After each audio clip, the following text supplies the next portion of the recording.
trying to say is that you don't have kids and they're called African Americans. Yes, They're they born are. in We still if they're we born still in the same Mexico. ethnicity. If they're We still the no, bro. ethnicity. We African still the same American is not a ethnicity. You're African confused. American, bro. Hold on. No, Are you bro. No, if you born in anybody? Well, Mexico, you technically Mexican, nigga. you could though, bro, just for the record. Now No. think about what you're saying with in Exactly. terms of citizenship. You know what I'm saying? Right. In terms of citizenship, a U.S. citizen can actually have a baby in Mexico. That can happen, Exactly. bro. Still be American. But that Right, 'cause baby is y'all, not y'all confusing American though. nationality. Y'all That confusing nationality hey with fam, race. That it baby is would not American though. cause look, Because listen to me now. I'm just giving you a scenario, right? A woman goes over to Mexico on vacation, right? She has a baby there, but then she comes home. You telling me that baby ain't American? You telling me that baby ain't gonna have? Nah, but that's not what he's doing though. That's not what he's Oh doing. yeah, I though, did. Yeah, I Taz. came in late. Yeah, So you could be Taz, right. Taz, bro. He's raising his child in Mexico, bro. So they'll be getting Mexican papers and everything, bro. They're not American. They're still ethnically African American, so I don't know No, why bro. you're No, bro. How are you? Okay, in order to figure this out, find somebody that's in the military. We need to get logic and ask them what happens when a female has a But baby those are U.S. in Germany. Those are U.S. No, citizens let's figure. in the Look, military. this is what I mean, I'm you gotta saying. I ask know they're somebody. U.S. citizens, I but when can they tell you going that, up man. there, If they have that baby in Germany, that baby is I German, can tell motherfucker. you. But don't you No, the understand? baby would be American if you had it on a military base. well, That's what look. I'm saying. This is a little more nuanced than what you're saying. There you go, military base. No, like I said, I'm gonna ask somebody because I got a buddy that he was born in Germany because his mom and dad was in the military. I'm gonna ask him. He older than me, but Well, he I'm gonna American ask citizen. if they were born on a military He's base, in America, but I believe yeah, they get a different type of y'all paperwork trying to though. think of ways to go around it. We weren't talking about military bases. We were just saying if you're born in a different country, that's what you are. That's just citizenship. We're not talking about ethnicity. Ethnically, they're still African American. Ethnicity is different. We Just like understand. No, bro. I give you an example. At best, bro. Just like At a best, Chinese ethnically, you're African, bro. American. No, we Not are African No, American. African is not an ethnicity. Y'all motherfuckers boring Africa is a as fuck. continent, young nigga. Somebody get into it with African. logic and ask logic. Yo, Most yo, likely he gonna A lot of you know. niggas is dumb, man. Hold on, and a lot y'all. of people, Hold just on, y'all. because they have different color African skin does is not an mean they ethnicity, African. bro. They could be Asian. African is a race. I mean, pardon me. Africa is a continent, you dumb nigga. Whatever. No, Africa is a continent, bro. You fucking troglodyte. African is not a African is not a continent, bro. The word There's multiple African, ethnicities in Africa. African is not a continent, bro. When you put an N at the end of it, it's not a continent, bro. Slow down. One mic. No, you I thought understand what African words are, describe. bro. I thought the word African describes the area you come from. African, American. Yeah, that's not a continent. Yes, the Mexican. word Africa. It describes what region you come from. That mean I'm American, full, I'm trying. 100%, because I have never been to Africa and don't want to go. He is a dumb nigga. Good morning. Hey, bro, I'm not yeah, gonna go into when you, whatever citizen you are, piece of contest with you. I know I got intelligence. There's clips. Whatever citizen you are, and you go to a different country, and have a baby, that baby is still the host, the country you're from. So if I'm American and I'm overseas and I have a child, my child has the option of getting both passports, but he would still be an American citizen when I go. And it depends on the passports, though, bro. It depends on the country, bro. You cannot have passports. It depends on the passport, bro. It's still possible. I mean, it's still possible. It's still an American child. Practical. Just admit you was wrong, Practical. Just admit you was wrong. Look. The claim, I'm gonna clarify the claim I'm making, right? Like, if you have a I got child, friends who've been born overseas from either civilian parents who worked overseas, expats, or military. We don't always go to a German hospital or whatever host. We go out into the civilian world because every base don't have a hospital to have children. But you're an American citizen, and you have like in Germany, you can have a German passport and an American passport. That's for German. Yeah, that is true. So that's a German American. I'm making. Yeah, so the German point American. It'll be both. German American. There you go. Those out of everywhere they got dual citizenship. And guess what? So look, German is still worse because that's where the child was born. If you are a Mexican, like if you were in Mexico and you have a child and you raise your child in Mexico and you give them, they got paperwork in Mexico. They are U.S. citizens still, though. They are. And if they are U.S. citizens, they are Mexican Americans. Then they still African Americans. You dumb nigga. No, they're not. They fall back because the parents are still Black Americans. I know you're parents are still Black Americans. You continue to go ad hominems, bro. But look though, fam. Look though, Mexican Americans. No, I get what you're saying. Theoretically, you're right, but in reality, African American go be unborn and go to Africa, be born, and come to America with your American parents. So you'll be an African American. Look, Until man, that day, and you African can do that. American. Guess what? You are American. The black ass is American. There's no point. And look, if you having your kids, and if you having your kids with a Mexican woman, and if you having your kids with a Mexican woman, your kids are mulattoes. They're not even They still African African American. American. They're But this is what I'm saying, though, bro. See, now you're going too far, fam. Chill out, bro. Because not every Mexican, not black, bro. There are such things as black Mexicans. There are black Mexicans. He's an idiot. Like I said earlier, I said that. I actually said that. I don't know how does your frontal lobe work, bro? Hey, look, I don't understand how strong your frontal lobe is. I literally said that they not gonna be African Americans. They're gonna be black Mexicans, bro. All right, so why you talking about mulattoes? Because the one that's wrong is that The Afro original, motherfucker. hey yo, look, hey little troglodyte. The original statement I made. He The original emotional, man. He PMS. Can we move the forward? original It's like the he original jealous statement of that I me. made is Jealous of they're me. black Mexicans. That's the Just say original you jealous statement I of in made. Latin America, bro. Just say you jealous of something in Latin America. We can move forward, man. Hey, the original statement that I made is that they are black Mexicans. They're gonna be black Mexicans, not All right, African well, let's Americans. move forward. Hold on. Yeah. So I got a As question long for as you know. Hold on, I got a question for the black man living in Yeah, Mexico. he a little troglodyte. So what jobs is out there for black Americans in Mexico? None, nigga. I'm gonna be honest. You got coming down there with the U.S. None, dollar. nigga. Don't lie to that man, bro. I used to live down there, nigga. Don't lie to him. None, nigga. You Nothing. heard what I said. You got to come down here with your U.S. dollar, man. Really, that's what I did. I ain't coming You down can't work. So hold on. basically, You you said can't hold work. on. You said build a community. So what jobs This are we man gonna is have for unemployed. black He people? unemployed in Mexico, bro. He just living off his money, bro.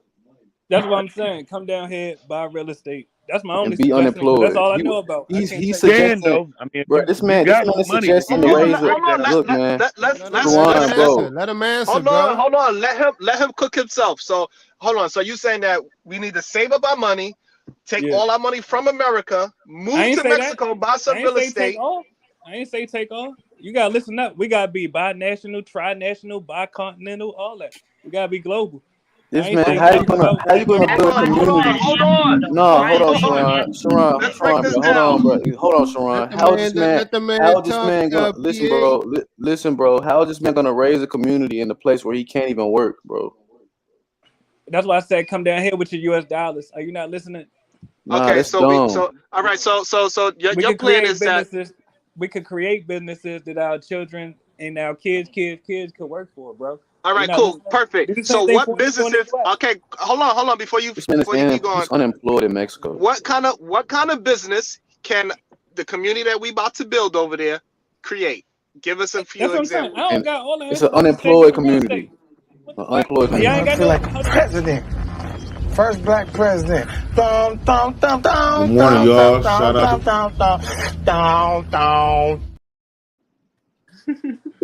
But what you asking about working, you ain't finna go down to Mexico and put in no application to work. No. Yeah, you're not. Bro, bro. It ain't gonna This happen. man right here is backwards, Hold on. bro. So I You wanna can't make raise a sure I got community this. and be unemployed, bro. That sounds so Hey, I wanna make sure. I wanna make sure I This is understand not what. practical, bro. I wanna This is make not sure. practical, bro. We not Hold jealous of We you, bro. jealous of you. You You the unemployed in third Mexico. world ass country. Like what the Hold hell, on. bro? I This wanna man make is sure I unemployed in understand. Mexico, bro. Hold on. I wanna make No, sure I I want understand. to say Let where me say he this said though. we Look, jealous. I and want to to hear the that brother part. Sharon, to the brother Sharon. Hold on. I wanna What's your make sure I explanation? Let me tell you. But hold on, Sharon. Hold on, Let me tell Auntie. you. I We want to have a make sure I dialogue. understand properly. So you saying that we should just save up some money, move down to Mexico, and start a business, but you don't know what kind of business we should start. Shit dumb. And No, I ain't even saying that.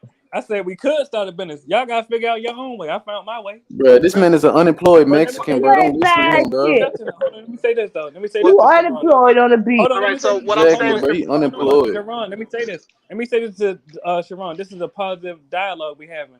Also, if the idea of Mexico make you uncomfortable, you could go to Puerto Rico too, though. Really, that's part of the U.S. You don't need Puerto that. Your Rico's a guy U.S. has no. territory. So what I'm That's saying is different, bro. this. So what I'm trying to understand is this. You said build a community. For us to build a community, the community have to work and strive.